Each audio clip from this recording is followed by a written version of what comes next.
Corona virus के टीकों और हाल में युवा वयस्कों की अचानक मौतों के बीच कोई रिश्ता नहीं है, ये कहना है केंद्र स्वास्थ्य मंत्रालय का। मंत्रालय ने कहा कि आईसीएमआर और एम्स में हुए अध्ययनों से इस नतीजे पर पहुंचा गया है।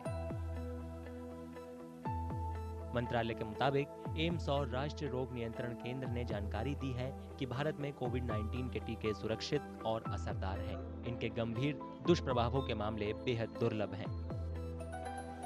18 से 45 साल के वयस्कों में अचानक होने वाली मृत्यु की वजहों का पता लगाने के लिए कई शोध किए गए। उनके साथ 2 पूरक अध्ययन भी किए गए, एक पिछले आंकड़ों पर आधारित और दूसरा वास्तविक समय की जांच पर आधारित। पहले अध्ययन मई से अगस्त 2023 तक 19 राज्यों और केंद्र शासित प्रदेशों के 47 अस्पतालों में किया गया। इसमें अक्टूबर 2021 और मार्च 2023 के बीच के ऐसे लोगों के बारे में जानकारी ली गई जो स्वस्थ दिखते थे लेकिन उनकी अचानक मृत्यु हो गई। केंद्रीय स्वास्थ्य मंत्रालय के मुताबिक अध्ययन के नतीजों से साफ है कि मौतों और कोविड-19 वैक्सीन के बीच कोई रिश्ता नहीं है। This study was done in the aftermath of COVID-19 pandemic. There were news reports apparently linking death of healthy young individuals all of a sudden without any medical reasons, unknown medical reasons.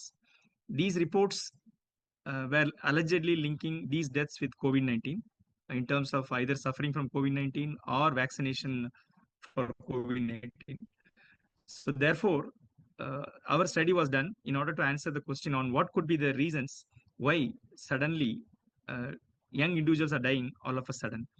ICMR did commission this study, and it was led by us in collaboration with medical specialists and researchers from across 47 hospitals in India.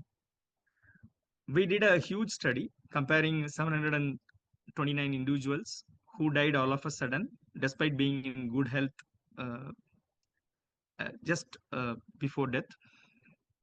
And then we compared them with almost 3,000 apparently healthy alive individuals who are of the similar age, gender, and living in the same locality as their other individual.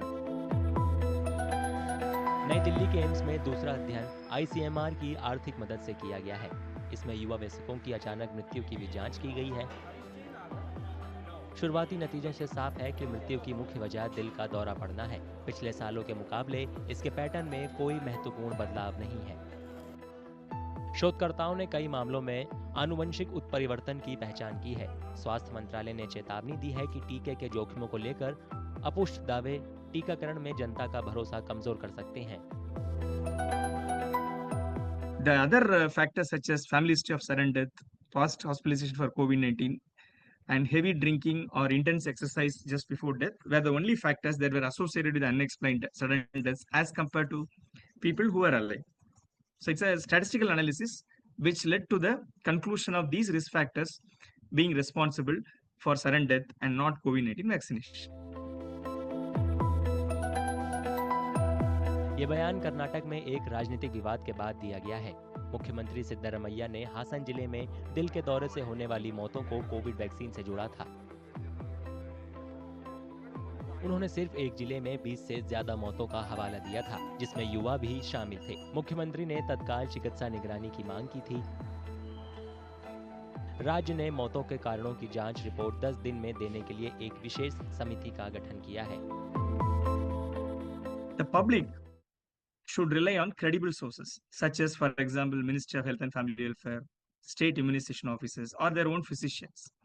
They should not be misled by unsubstantiated claims and reports in the media. They can always consult a reliable medical source in the neighborhood for such information and need not worry about information that is coming from all the other not so credible sources. केंद्र स्वास्थ्य मंत्रालय ने vaccine link को खारिज करते हुए ऐसे बयानों को झूठा और भ्रामक बताया है। मंत्रालय ने कहा कि वैक्सीन सुरक्षा को वैज्ञानिक मान्यता मिली है। कोविड के टीकों ने लाखों लोगों की जान बचाई है। जानकारों ने चेतावनी दी है कि अटकलबाजी करने वाले राजनीतिक दावों से वैक्सीन को लेकर आम लोगों में हिचकिचाहट बढ़ सकती है। ये भारत में स्वास्थ्य बेहतरी की कोशिशों को नुकसान पहुंचा सकता है।